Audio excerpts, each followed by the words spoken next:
Este es un pastor. Ya vamos a mirar, llegado el momento, cómo terminó sus días este pastor que escribe esta epístola preciosa. Cómo cuenta la tradición que fueron sus últimos días y cómo era su vida y por qué él habla de lo que habla. Está autorizado para hablar de las cosas que habla. Le invito a buscar la epístola a Santiago.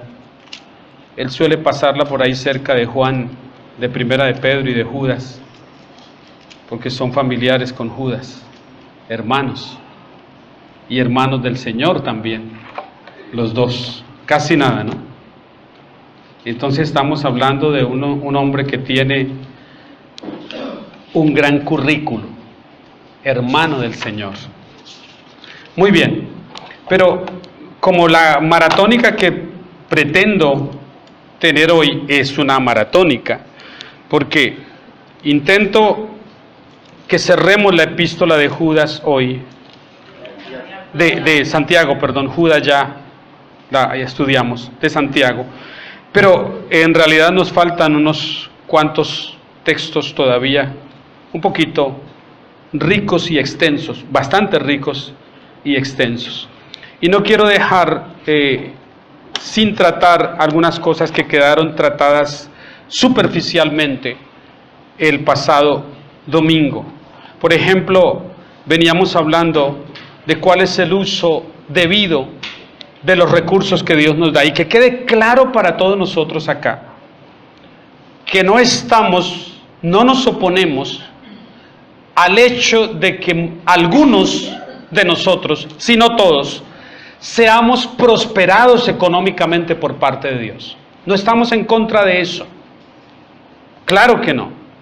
Creemos que Dios prospera el trabajo de nuestras manos, que recompensa el esfuerzo que nosotros ponemos al trabajar.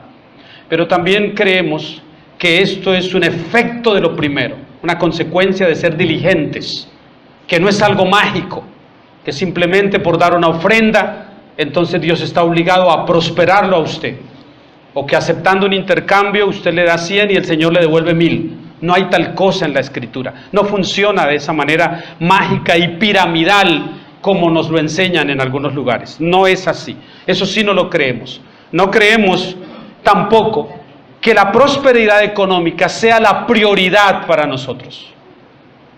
No lo debe ser, no lo ha sido nunca en la Escritura y no es una enseñanza central de la palabra de Dios. Y en todo lugar donde eso es una enseñanza central, se ha pervertido el Evangelio de Cristo. En todo lugar, no importa cuán concurrido sea, pero en un lugar en donde el dinero ha ocupado un lugar prioritario en la predicación, no para darlo a las personas necesitadas, sino para tomarlo de ellos, es un lugar donde el Evangelio se corrompió. ¿Está bien? Y eso es claro y contundente, y lo debemos saber nosotros, y lo deben saber también las personas que ven luego el video por acá. Tenemos la autoridad bíblica para decir esto.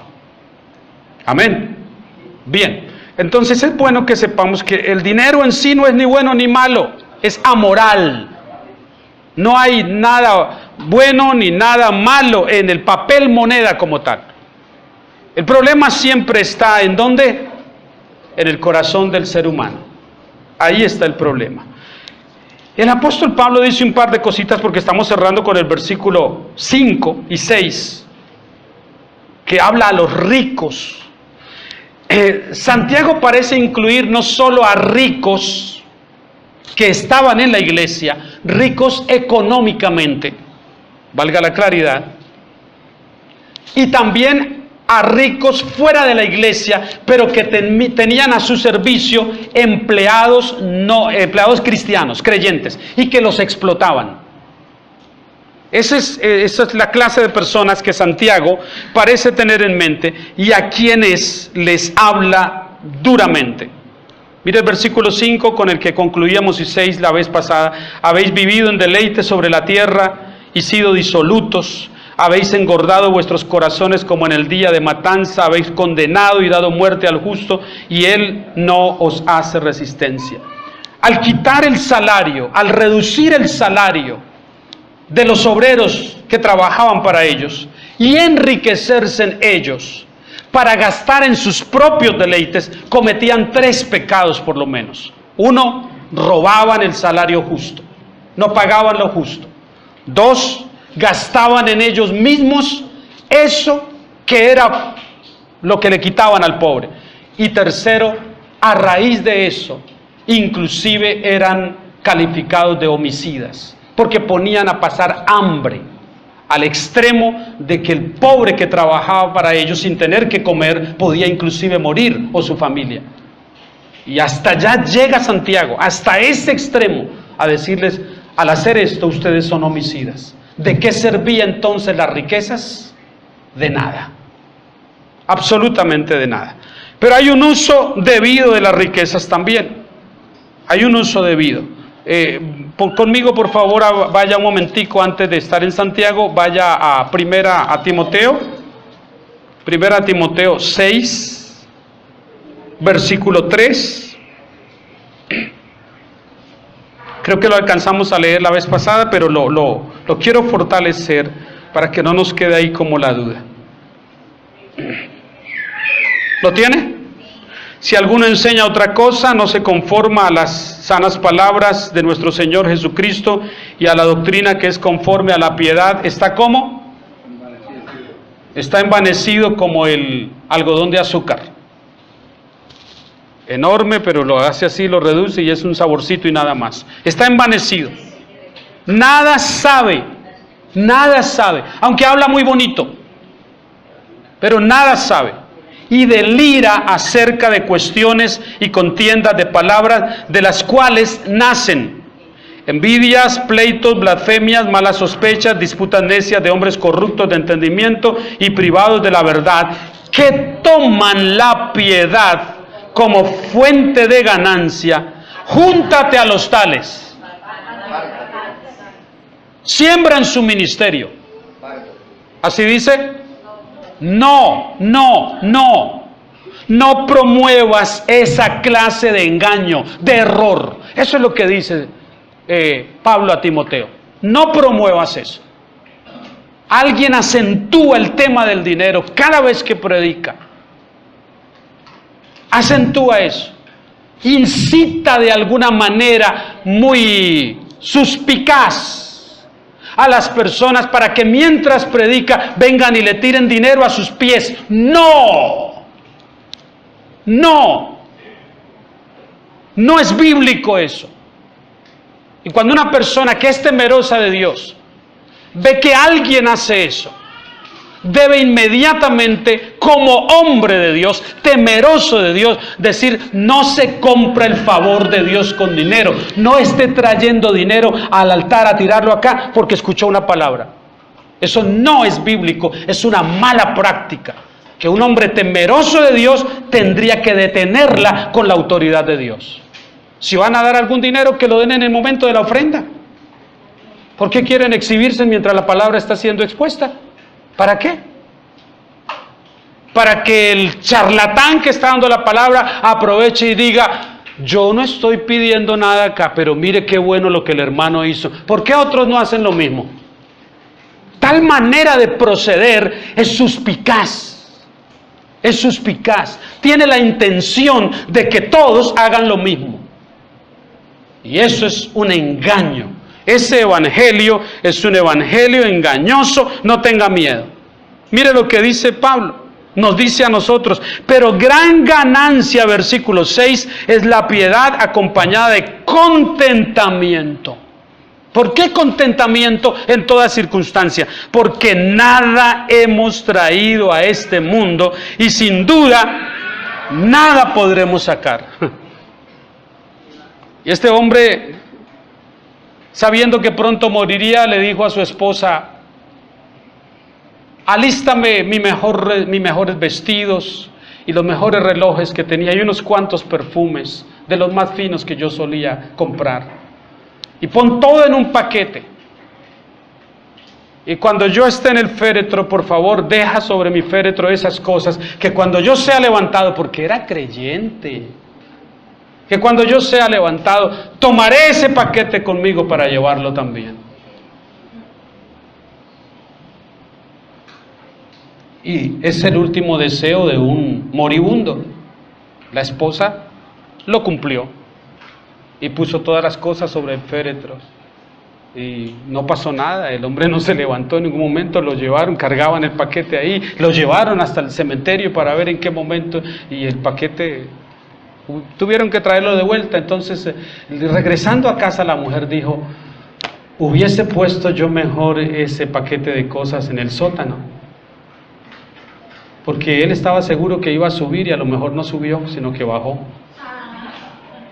porque estaba tan apegado a las cosas materiales, que aunque la Biblia nos dice claramente que nada nos vamos a llevar, porque es muy curioso que todos nosotros decimos cosas que parece que en la práctica no nos las creemos. Pero ¿por qué nos apegamos tanto a las cosas, hermanos, y nada nos vamos a llevar? Y eso lo decimos jocosamente, pero todos queremos tener el mejor carro, y el mejor reloj, y usar el mejor perfume. Todos queremos las mejores cosas, aunque sabemos que nada nos vamos a llevar. Pero mientras estamos acá, tengamos lo mejor. Lo mejor. Es más, el lenguaje es: no se conforme, vaya por más. Ay, Dios. Y abrimos una puerta a la avaricia. Y lo peor es que la avaricia no conoce límites. No conoce límites. ¿O usted conoce un rico que ya está satisfecho con todo lo que tiene? El hombre más rico es el señor Bezos, apellido Bezos, en este momento es el hombre más rico. Pregúntale si está satisfecho, si lo ha oído en alguna entrevista. No está contento. Con todo lo que tiene Jeff Bezos no está contento. Ni siquiera con el apellido Bezos. El versículo 10 dice, bueno, es que en realidad el 9, porque los que quieren enriquecerse como prioridad, los que buscan enriquecerse como prioridad en su vida, caen en tentación y lazo. Oiga, ya están en tentación y lazo. Cuando una persona procura enriquecerse, nada más por enriquecerse, ya está en tentación y lazo. Ya cayó en eso. Pero todavía le falta algo más.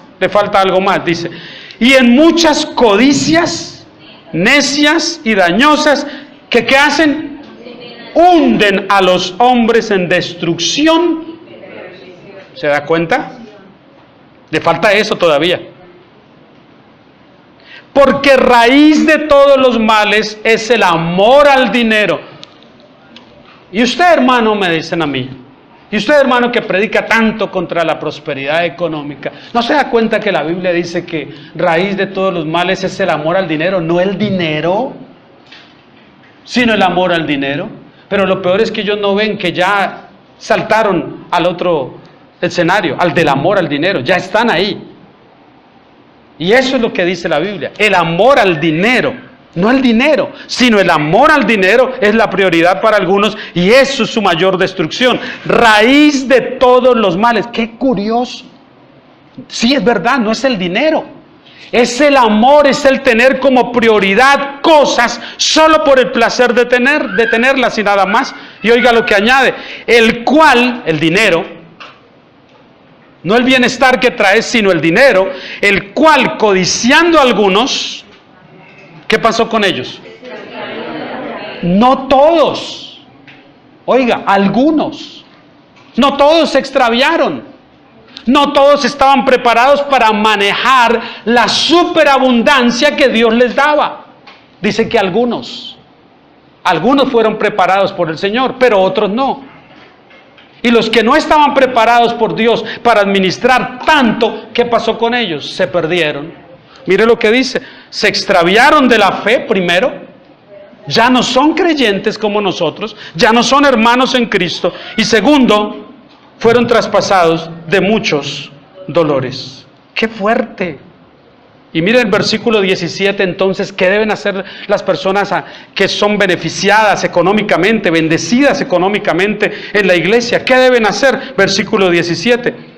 A los ricos de este siglo manda, primero, porque la tendencia cuando se tiene mucho, más que otros, es a ser altivos, es a ser arrogantes, porque tengo dinero, y el dinero compra hasta conciencias.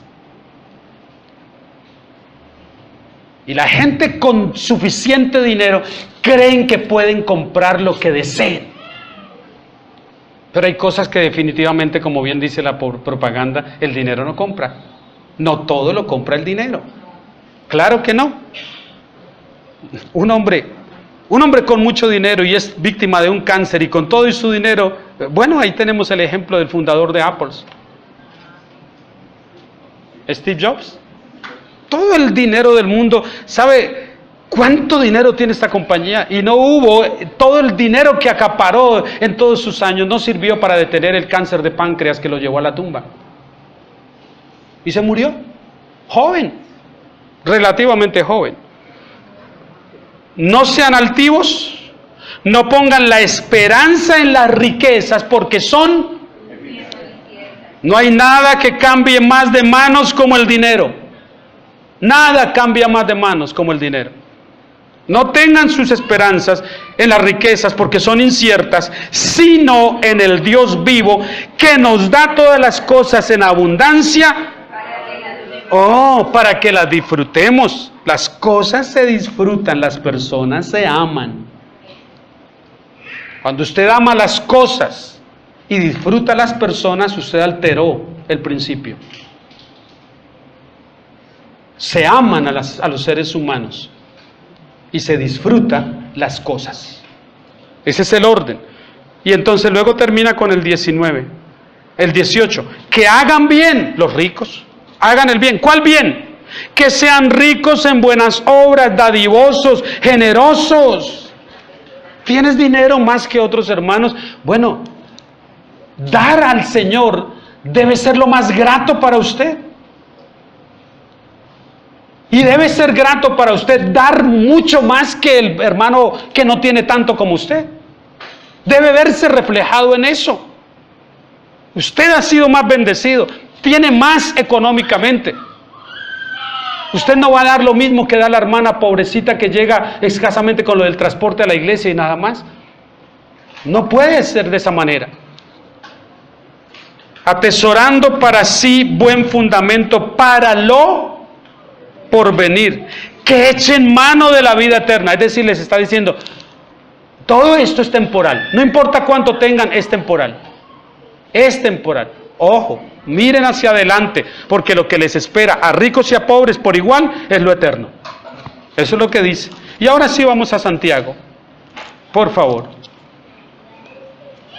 Para que miremos porque como le digo, intento ir rápido para concluir todo el libro hoy. Por tanto, hermanos, versículo 7 del capítulo 5. Tened paciencia. ¿Qué cosa? ¿Por qué paciencia? ¿Qué tiene que ver la paciencia en esto? Porque la tendencia, viene hablando de la gente que tiene más que nosotros. La tendencia es a cuestionar, ¿por qué si yo trabajo tanto como aquel no tengo lo que tiene aquel? La tendencia es a creer, ¿por qué si Dios está conmigo y promete bendecirme y bendecirme en abundancia, por qué paso más aprietos que otros que no temen a Dios?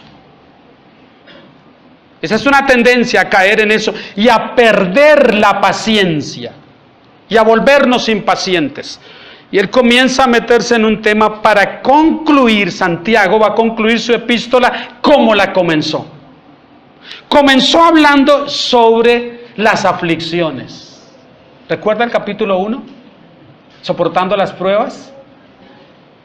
Y da una cantidad de vueltas en 5 capítulos y al concluir vuelve y nos mete ahora en un temita que a nosotros no nos gusta mucho, pero es con lo que más lidiamos en la vida. Mire lo que dice él. Tened paciencia, ¿hasta cuándo? ¿Y cuándo viene el Señor?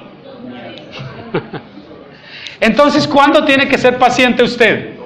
¿Hoy? ¿Mañana? ¿Pasado mañana? Dentro de 20 años si el Señor no ha venido? Todos los días paciente. Paciente. ¿Por qué? Mire lo que dice: mirad cómo el labrador espera el precioso fruto de la tierra, porque no puede hacer otra cosa sino esperar. Después de que él sembró la semilla, lo que pase internamente, allí mientras la semilla está en tierra, no es asunto del labrador. Nada más puede hacer él sino esperar. Yo soy bogotano, así que no tengo mucho conocimiento de semillas y de cosas, de campo y todo. Pero vine a entender un poquito una ocasión estando en Costa Rica. Desde el proceso de sembrar, poner las semillas de sandía, de papaya, de melón, mi yerno que tiene una finca allá, y entonces me interesó ir a mirar todo el proceso, cómo era, estaba allí con él. Y qué interesante es regar la semilla, plantar. Yo planté algunas semillas y uno quiere ver cuándo va a verse ese arbolito de papaya que uno sembró, porque hay cierto saborcito como a que yo tuve alguna responsabilidad, porque yo puse la semilla, pero el crecimiento no dependió de nosotros. Y es tan agradable y tan gratificante cuando uno comienza a ver que esa semillita se abre campo entre la tierra y comienza a mostrarse un arbolito pequeño, la papaya en particular, un arbolito pequeño, y luego comienza a crecer y al poco tiempo, en cuestión de semanas, usted comienza a ver las papayitas saliendo allá a la parte de arriba. Muy agradable todo el proceso. Pero uno no puede impacientarse cuando la cosecha. No, la cosecha es en 6 meses.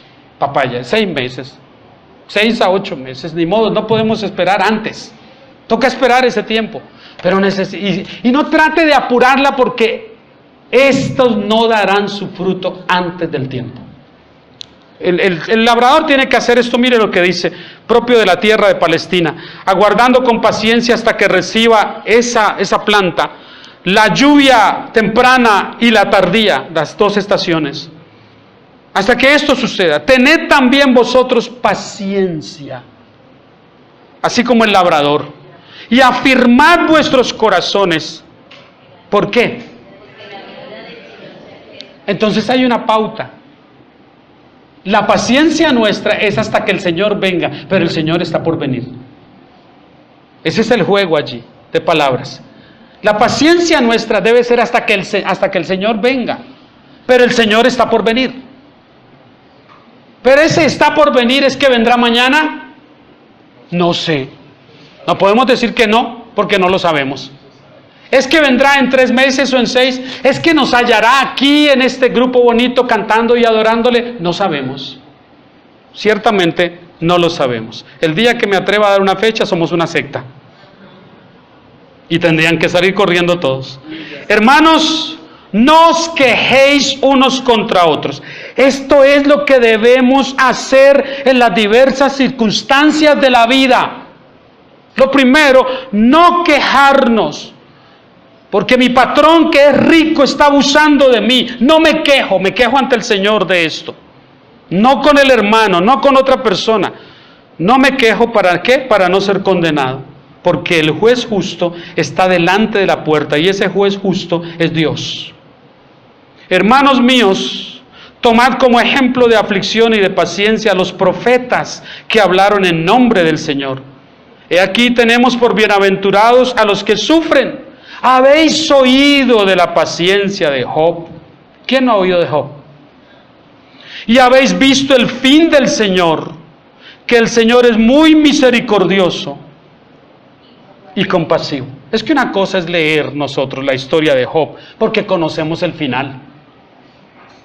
Pero otra cosa es ver a Job en los inicios de su prueba, desconociendo el final. Nosotros leemos la historia y dice, el Señor es muy misericordioso. Es que ese Job sí no entendía. Es que, claro, porque nosotros tenemos ya la revelación completa. Sabemos el final y sabemos el inicio de la historia, pero Job no lo sabía.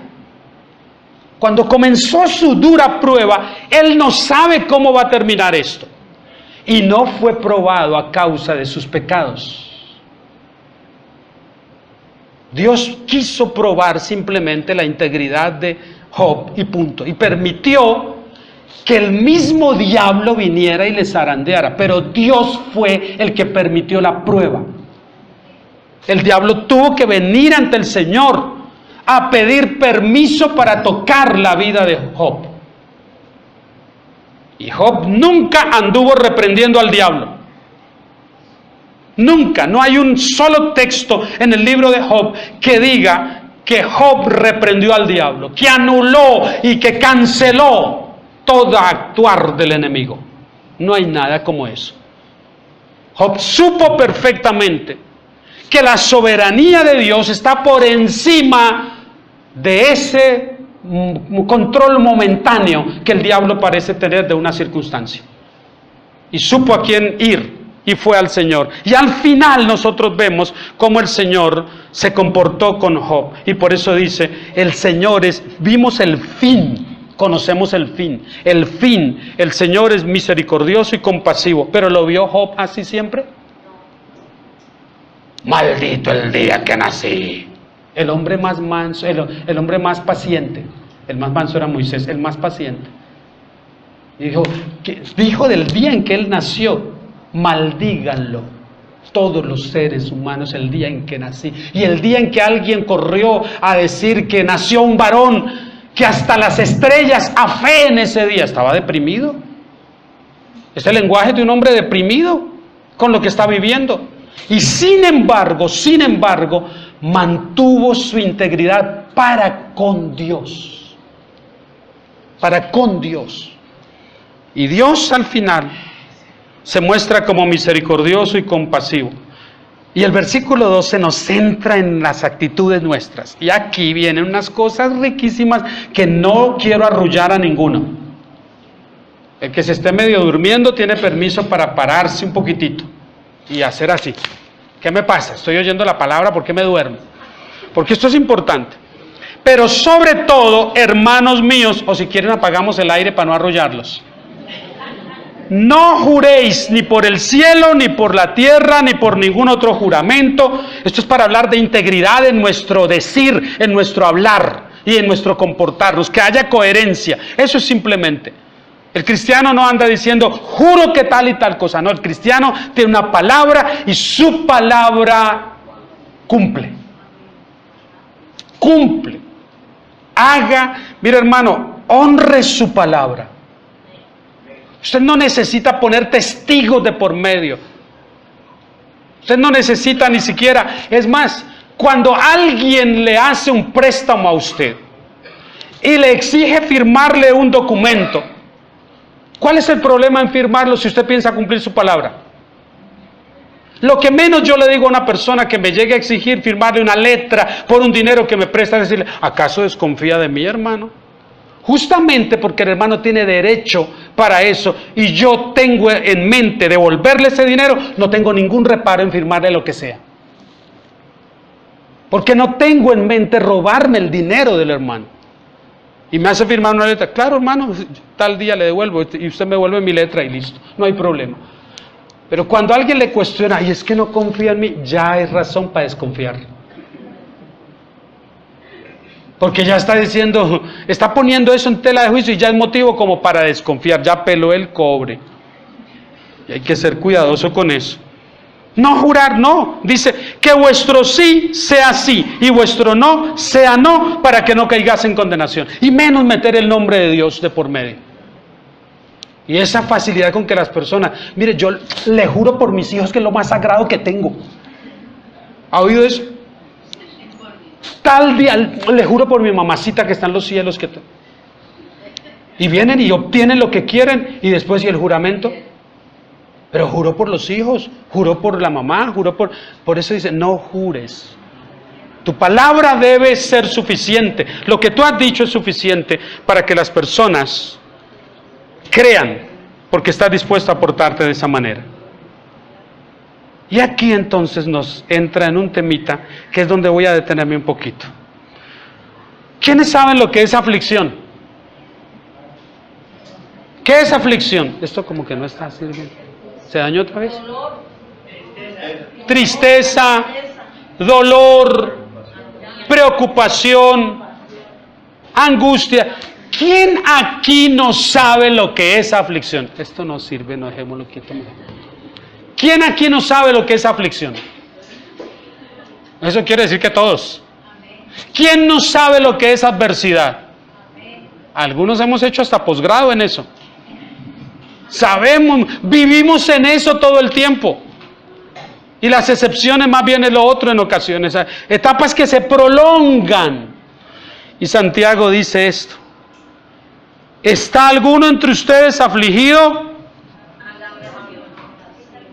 Quéjese. Laméntese.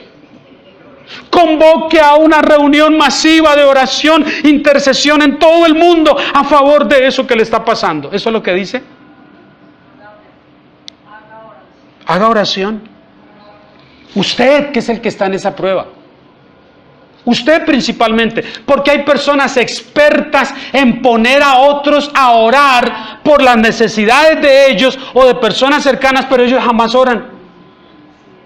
¿Qué es eso? Y entonces suelen enviar peticiones de oración. Y oren por fulanito, y oren por aquel, y oren. ¿Y usted ya oró? ¿Y esa persona que está pidiendo oración por eso, ya oró? Es que hemos subestimado nosotros el poder de la oración.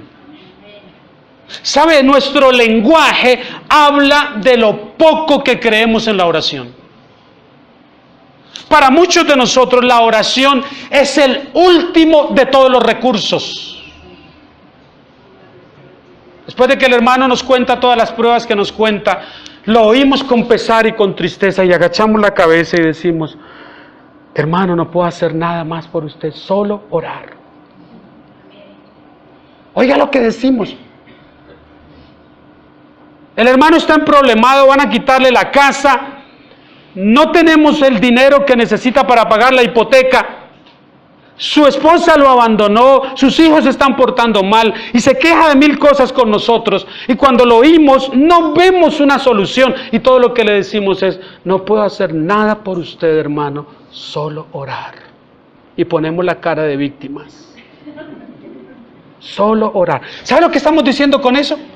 Que la oración no sirve para nada. Yo lo único que puedo es orar. Es como que queremos abrir esa puerta. Y uno viene, el más fortachón aquí viene y la empuja. Allá viene Ricardo y la empuja de para allá y dele. No, pastor, no abre esa puerta. Y viene Franklin, que ese es más táctico, y dice: no, yo sí la puedo abrir. Y comienza a hacerla de para acá y tampoco puede. Y entonces Ricardo Ardila dice: en Venezuela los maracuchos la abrimos de esta manera. Y viene y le mete una por ahí y le hace así y tampoco puede. Y yo les digo: aquí está la llave. Esta es la llave. Antes de verlos en todo eso, ¿no debí indicarles que la llave estaba acá? Es exactamente lo que hacemos nosotros. Cuando alguna cosa nos asombra y nos agarra intempestivamente por ahí, comenzamos a buscar soluciones de cualquier manera. Si es una enfermedad, medicamentos. Primero, que el médico me vea, número uno, que el médico diga que tengo, que me recete algunos medicamentos y comenzar a tomármelos. Y que Señor, que junto con el medicamento tú obres también. Es una manera de decir que no creemos mucho en que la oración solo por ella misma sea suficiente. Pero no le estoy diciendo a usted que usted es así. Estoy diciendo que yo soy así como ustedes. Que así somos nosotros. Y menospreciamos tanto la oración, tanto. Pero ¿qué es la oración?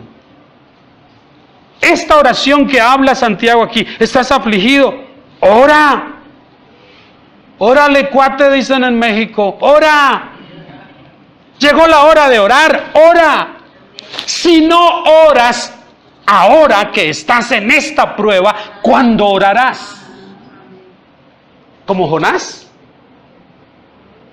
Levántate, Jonás, y ve a Nínive. Y se levantó y huyó de Nínive lo más que pudo.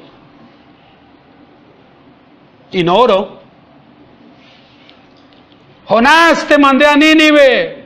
Agarró y se fue para el puerto y compró un tiquete rumbo a otro rumbo diferente a Nínive, para huir del Señor. Te mandé a Nínive. Se metió allá entre los marineros y todavía no oró. El profeta y no ora. ¿Cuándo oró Jonás? Pero estando en el vientre del pez, rodeado de algas y de podredumbre, allá cosas que se descomponen dentro de ese enorme pez, hediondo hasta más no poder, dice, entonces invocó Jonás a Dios. Esa es la circunstancia en que muchos tenemos que estar para por fin invocar a Dios. Cuando todo aprieta. Por eso es que la segunda parte que él dice hace juego con la primera. Él dice, en la aflicción, ora. Ora. Y en la alegría, canta. Porque son dos extremos en los que nos movemos. Son dos polos. Vamos entre la alegría y la tristeza. Entre la abundancia y la escasez. De extremos a extremos. Y asumimos actitudes muy diversas en esos extremos. Y ocasionalmente, en los buenos momentos, tendemos por naturaleza a hacer a un lado a Dios. ¿Por qué no viene a la iglesia, hermano? Porque el domingo es mi día bueno, hermano. Es el día de trabajo. El domingo hago lo que no hago de lunes a sábado. ¿Cómo no voy a atender mi trabajo? La iglesia puede esperar, pero mi trabajo no. ¿Y por qué no viene a la iglesia? Porque es el día de las madres en todo Colombia, excepto Cúcuta, que es una ciudad anómala. La celebran el 30, aquí es así. Pero en todo Colombia, como que no fuera Colombia esto, ¿no? En todo Colombia es hoy el día de las madres. ¿Por qué no vino? Porque era el día de la madre. Y madre no hay sino una. Sí, pero antes de madre es Dios. Antes de madrecita. Y algunos se van inclusive a celebrar y todo a esa madrecita que ni cristiana es. Que no le gusta ni que oren por ella, sino que le lleven cositas. Pero ellos tienen la excusa perfecta para no asistir a la iglesia ese día, porque es el día de la madre. Ojalá que no vaya a pasar aquí ese día. Porque ya por anticipado el perro está amarrado. Pero cuando todo va bien, cuando todo está bueno, cuando hay dinero en el bolsillo, tendemos a no pensar en Dios, a no acordarnos, a no alabarle. Pero por eso dice él, alábale, porque alabarle es el reconocimiento de que lo que tenemos y lo que somos es por él. Entonces por eso le alabamos. Pero cuando no lo hacemos, Dios acostumbra a apretar un poco. Apretar un poco. Le está yendo tan bien al hermano que no tiene tiempo para el Señor. Entonces el Señor dice, no tienes tiempo para mí. Voy a hacer que tengas tiempo. Voy a hacer que tomes tiempo para mí. Y nos va a decir cosas más importantes sobre la oración que yo las voy a alcanzar a tratar en un momentico. Cante alabanzas. Y vuelve con el tema de la enfermedad. Mire, ¿está alguno enfermo? Ya no es solo afligido, sino que está enfermo. ¿Está alguno enfermo entre ustedes? Hágalo saber, porque no somos adivinos. Mire el orden. Llame a los ancianos. Esto no quiere decir a los ancianos, a los más ancianos entre nosotros. El liderazgo de la iglesia, el anciano, el obispo, el pastor, estos son líderes de la iglesia. Todo equivale a pastor. Los pastores, los que están allí en el servicio del Señor y todo. Hágales enterar, porque no sabemos. Uy, pero ¿cómo es posible que el hermano 3 domingos no y ni una llamadita ha recibido? Es que el hermano debe llamar para decirnos. Háganos saber a través de alguien que está enfermo, porque no somos adivinos. Y si fuéramos, no seríamos entonces siervos del Señor. Háganos saber, el orden es ese. Llame usted a los ancianos de la iglesia y oren por él. Pero aquí entra en un asuntico ungiéndole con aceite. Si no le llevamos con aceite, si no le ungimos con aceite, ¿no será sanado? Es un requerimiento que debamos siempre que oramos por un enfermo, alguien que no puede valerse por sí mismo, que está en extrema necesidad. Es necesario que cuando oramos por él, lo embadurnemos de aceite de cabeza a sus pies. Hay dos corrientes en esto. Una es que para esa época el aceite era usado con fines medicinales. Esa era una. Era usado con fines medicinales. Y habían aceites, de hecho hay todavía hoy aceites esenciales que son medicinales, terapéuticos. Hay un tipo de aceite que no recuerdo ni cómo se llama, que lo usan para curar las migrañas muy agudas. Simplemente unas gotitas aquí y acá y eso calma la dolencia de una migraña. Un aceite para eso. Habían esa clase de aceites usados como medicamentos que no se tenían como los tenemos hoy. Cápsulas y pastillitas y todo esto. Eso es una posibilidad. La otra posibilidad, la más acertada, es que el aceite se usaba para ungir a las personas, augurando para ellos la presencia del Espíritu Santo en su vida. Con esto es curioso, porque con esta partecita y la que vamos a leer ahora, se ha hecho mucho negocio. Hay una iglesia aquí a las espaldas de nosotros que hace negocios con eso. Aquí a la espalda de nosotros está la Iglesia Universal o Pare de Sufrir, del obispo Macedo de Brasil, uno de los más ricos en Brasil. ¿Qué promueven eso? Venden el aceite, venden el agüita bendita traída del mar muerto, y si está muerto, ¿para qué la quiero?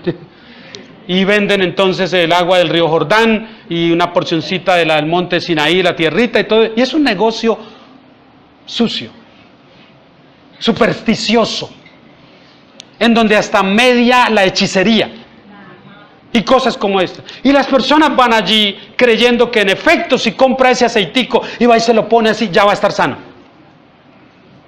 Pero no sucede tal cosa. Entonces, él no está diciendo algo que no sea propio del contexto en que vivía entonces. No existe tal cosa como que una persona compre un aceite X y lo traiga ante un pastor como suele verse. Pastor, únjame este aceite. Óreme este aceite para que quede ungido. Para ir a untárselo a los enfermos y que se sanen y esto y lo otro. Esa clase de cosas son superstición. Son pura superstición. Mire lo que dice Santiago para aclararnos sobre el temita del aceite. Dice: oren ungiéndole con aceite en el nombre del Señor. 15. Y la oración de fe, no la untadita del aceite, la oración de fe salvará. No hay promesa de sanará. Salvará. Pero él habla de una oración que es una oración particular. ¿Oración de qué? Que no es la oración del pecador. Haga la oración de fe. No, él no está hablando de esa oración, muy popular en algunos círculos, no. Él está hablando de la oración. ¿Cuál es la oración de fe? Definamos la oración de fe.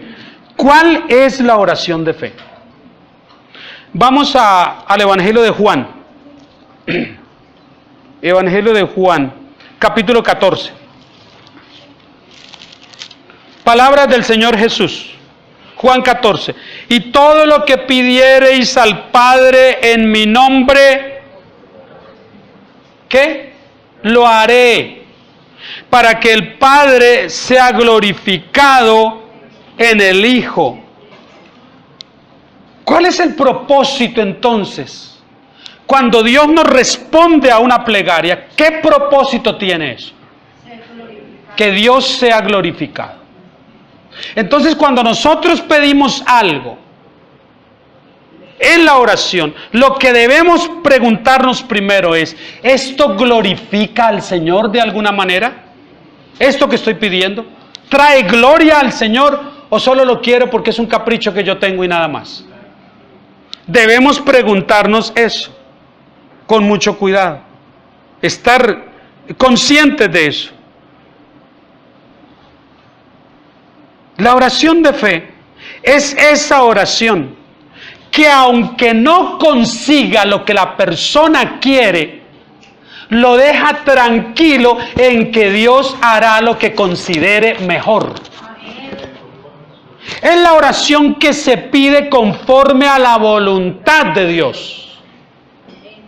Toda oración que nosotros hacemos debe ser conforme a la voluntad de Dios. Y esto nos mete también en problemas con alguna corriente que todos conocemos que dice algo como esto. ¿Y acaso no es la voluntad de Dios que cuando un enfermo está grave por ahí y que pida la sanidad, no es la voluntad de Dios que sea sano? Pues en todos los casos puede que no lo sea. Puede haber casos en los que Dios es glorificado sanando a esa persona, pero puede haber casos en que Dios es igualmente glorificando, no sanando a esa persona. ¿Cómo es posible tal cosa? ¿Usted quiere un ejemplo?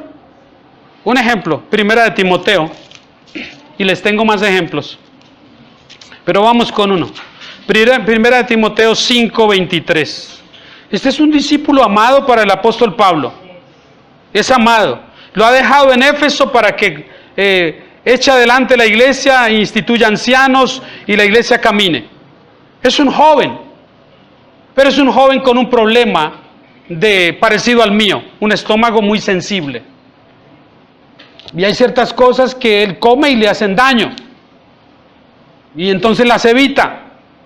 El agua de ciertos lugares, no solo a mí me cae mal, a Timoteo también.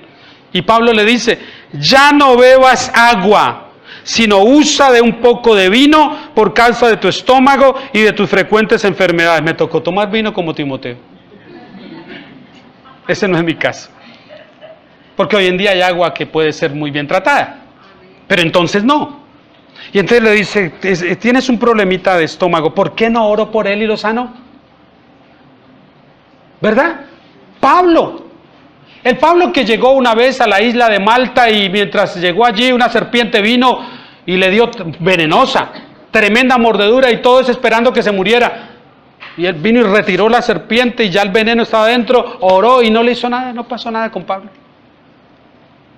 Ese Pablo que liberó endemoniados, o el Señor a través de él, y sanó a muchos enfermos. Y ahora le dice a Timoteo, no voy a orar por ti. Él mismo habla de una enfermedad, seguramente no hay acuerdo total en esto, que él lo llama el aguijón de mi carne. Y dice que oró 3 veces al Señor, hastiado de ese mal. Señor, quita de mí esto ya, por favor. Y el Señor todas las veces le decía, bástate mi gracia. Mi poder se perfecciona en la debilidad. No te voy a quitar ese aguijón. No te lo voy a quitar. Vas a vivir con ese aguijón. Porque ese aguijón, lo que tiene claro el contexto en Corintios donde él habla de eso, es que ese aguijón lo mantenía humildito. Lo mantenía así, vea, a ras, dependiendo del Señor. El Señor sabía que en el momento que liberara a Pablo de eso, Pablo iba a decir, ¿se dan cuenta de las cosas que yo hago? Y se le iba a subir el ego. Dijo, no, a ti te necesito con aguijón y todo. Y que sientas en el aguijón. Además, esa fue la palabra que el Señor había profetizado para él desde el primer día que lo salvó. A ese hombre le voy a mostrar cuánto le es necesario padecer por causa de mi nombre. Tú hiciste sufrir a muchos y ahora vas a llevar del bulto también, porque a mí me place. ¿Dónde está la gracia de Dios? ¿Dónde está su misericordia? Ahí está. Sosteniéndolo a pesar de eso, porque Pablo merecía un trato peor. Peor que ese. Él merecía mucho más que un aguijón. Y el Señor dijo, no, con un aguijón está bien, con eso te mantengo a ras. Y a otros nos mantiene con algunas otras cositas. A otros Dios le parece justo que mantenernos dependiendo de Él es mantenernos siempre medio escasos. Y dice, ahí te mantengo aplomadito.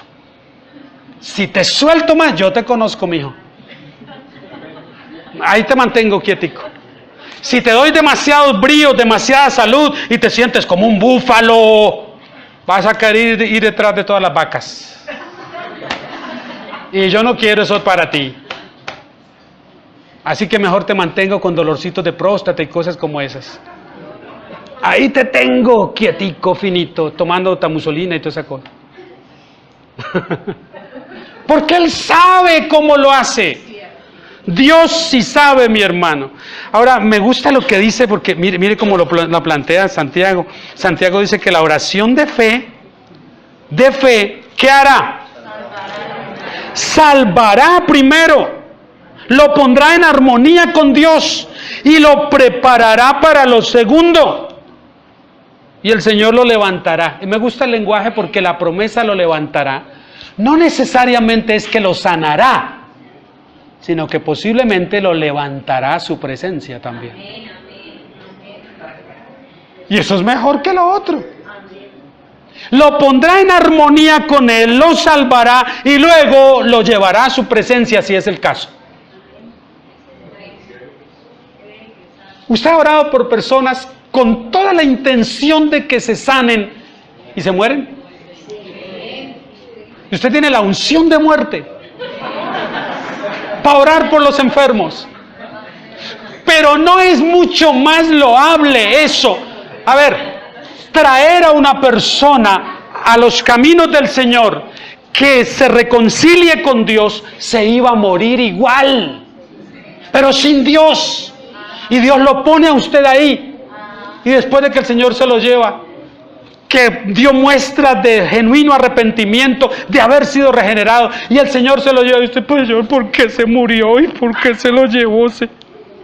Dice, oye, pero ¿que no entiendes? Ese es mi propósito, está conmigo. Está mejor aquí que allá. Si entendemos esto, hemos entendido algunas cositas. Mire a Pablo y a Silas en el capítulo 16 de Hechos. A la cárcel, mijo. Los dos. Por andar haciendo tanto alboroto. Y allá en la cárcel, en Filipo. En lo más profundo de esa cárcel. En la última de las celdas. ¿Qué estaban haciendo ellos? Dice el capítulo 16 de Hechos. Pablo volvía a ver a Silas y los dos levantaban las manos y decían, yo te alabo, mi Señor, yo te alabo. Y Silas decía, amén, hermano, yo también. Tú eres todo para mí, Señor. Y los otros presos estaban por ahí, esta cárcel horrible, húmeda, no me dan comida. Y Pablo está diciendo, yo te alabo, Señor, yo te alabo. ¿Y sabe qué pasó? Hubo un temblor fuerte y se abrieron los cerrojos de las puertas para que salieran y ellos podían haberse fugado. A diferencia de Pedro, que Pedro sí fue sacado de la cárcel y fue llevado en libertad. No, cuando Pablo se da cuenta del asunto, el carcelero romano sabe que si se le fuga un preso, lo van a matar a él. Y ya ha dado por sentado que se le han ido los presos porque todas las celdas están abiertas. Y tiene su espada lista para matarse. Y Pablo le dice, no te hagas daño, aquí estamos todos. No nos hemos ido. No tienes por qué matarte. Aquí estamos. ¿Qué hacía ese hombre? Alababa. ¿Y las cosas daban para alabar? No. Mi hermano, si usted no alaba al Señor cuando las cosas están mal, no lo va a alabar cuando las cosas estén bien. No lo va a hacer. Si no honra al Señor cuando las cosas están escasas, si usted no lo honra con lo poco que tiene, no lo va a hacer cuando tenga lo mucho. No lo va a hacer. Porque el que es fiel en lo poco, lo será en lo mucho. Y entonces, versículo 16, como nos ofendemos a menudo, ¿o no? ¿Yo no les resulto ofensivo a algunos de ustedes a veces? Diga la verdad que sí. Yo doy fe de una cosa, que la mayoría de veces resulto ofensivo por recurrir a la palabra de Dios. Y otras por el estilo con que digo las cosas. Perdonen lo del estilo, Estoy tratando de mejorarlo. No para hacerles agradables, sino para que sea más efectivo en lo que digo desde la palabra. Aún así no seré agradable a muchos. Y ahí sí ni modos. Pero dice, si eso pasa, confiésense unos a otros sus ofensas. Oren unos por otros para que sean sanados, porque es posible que muchas enfermedades entre nosotros sean a causa de ofensas mutuas y de pecados guardados. No todas. Pero hay enfermedades que pueden ser producto del pecado. Es que el tema es muy extenso y no puedo detenerme tanto en eso. La oración eficaz del justo. ¿Cuál es esa oración eficaz? Mira el ejemplo que pone. El ejemplo es de un hombre que nosotros decimos el gran profeta Elías. El extraordinario profeta Elías. ¿Y sabe qué dice la Biblia? No, ningún extraordinario, ningún gran profeta. Un mortal como nosotros. Oiga, como dice Santiago, Elías era un hombre sujeto a pasiones semejantes a las nuestras. Se deprimía, se entristecía, se afligía, le daba hambre, quería morirse. Estaba en la cúspide del éxito un día y al día siguiente en el pozo de la depresión. ¡Ay, Jezabel me quiere matar! Ese era Elías. Y después iba y se enfrentaba a los 450 profetas de Baal y los derrotaba a todos. Y era victorioso. ¡Ay, qué bueno es el Señor! Y después estaba deprimido. ¿No somos así? Son a las personas ordinarias, comunes y corrientes, pero que dependen de Dios, de ese Dios grande, las que Dios usa. Para que hagan cosas grandes en su nombre, no para nombre de ellos. Pero el hombre siempre es hombre, nada más. Es que este es un gran hombre de Dios. No existen grandes hombres de Dios. Existe solo un gran Dios que usa a hombres pequeños para su gloria. Ay, pero no me diga que fulanito no es un gran hombre. Al lado suyo, por lo menos, pastor, ese es gran hombre. Bueno, no voy a discutirle eso si usted cree eso, pero para mí no es así, a la luz de la Biblia. Es solo un hombre y nada más. Pero en las manos de un Dios grande, en las cuales yo también estoy. En manos de ese Dios. ¿Qué hizo ese gran Elías? Gran Elías. El depresivo Elías. El que no tuvo ni para comer en varias ocasiones. No, un hombre común y corriente. ¿Qué hizo? Oró fervientemente para que no lloviese. Y no llovió sobre la tierra por 3 años y 6 meses. Tal como él había pedido al Señor. Y otra vez oró y el cielo dio lluvia. Acuérdese que las sequías eran parte, según Deuteronomio 28, eran parte de las maldiciones de Dios para el pueblo que se había olvidado de su pacto. Y él viene para decirle, al interceder, como profeta de Dios, viene para interceder a favor del pueblo y pedir al Señor que llueva, y llueve. Y cuando ya cae tanta lluvia, dice, ya está bueno la lluvia, Señor, por favor, ¿podrías hacer que mengue la lluvia? Sí, Señor, está bien, Elías.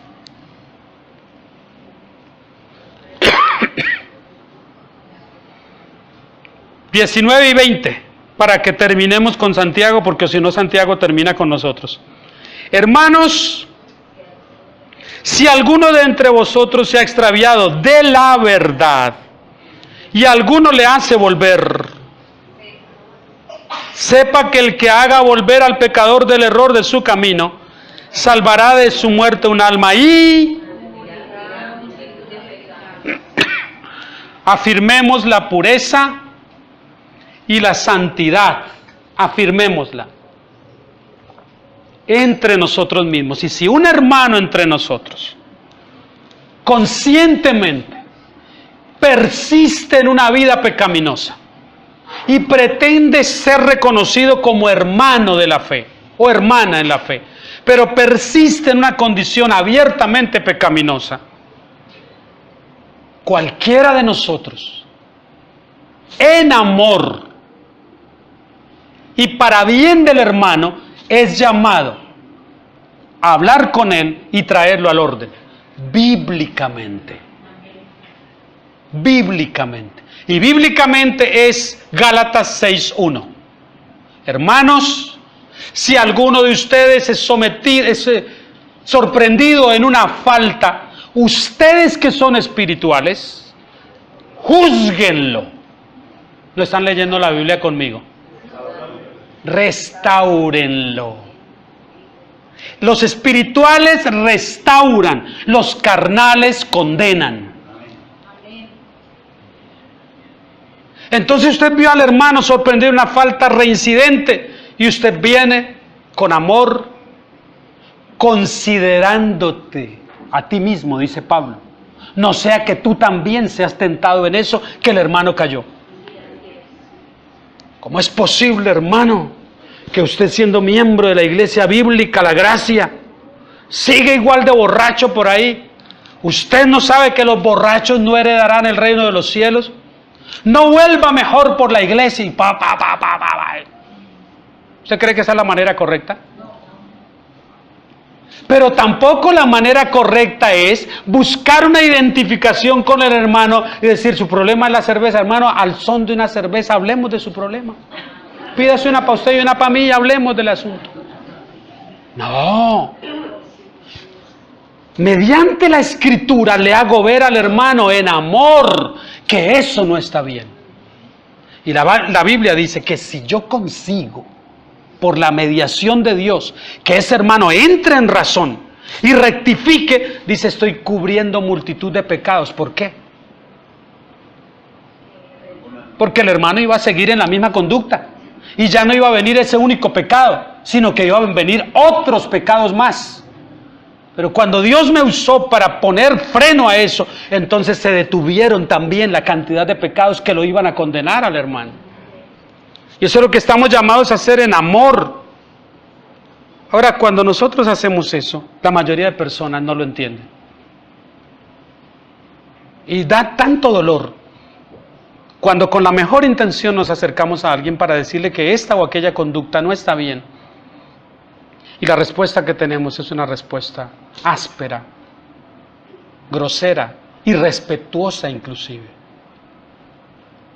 Confirmando a la persona que posiblemente no estamos ni siquiera tratando con un hermano, sino con un no regenerado, por el tipo de respuesta que da.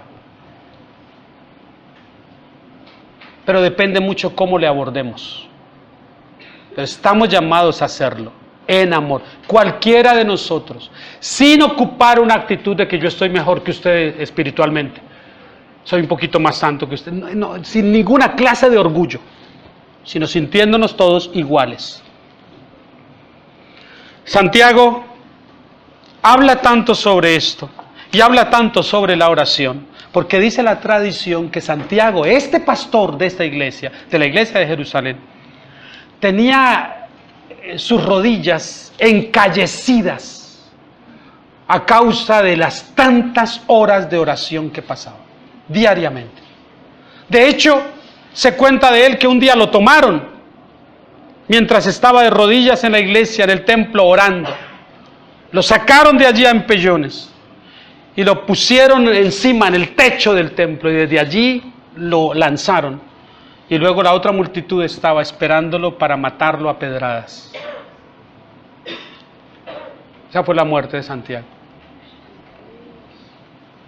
Él habla sobre la oración con autoridad. Este es un hombre de oración.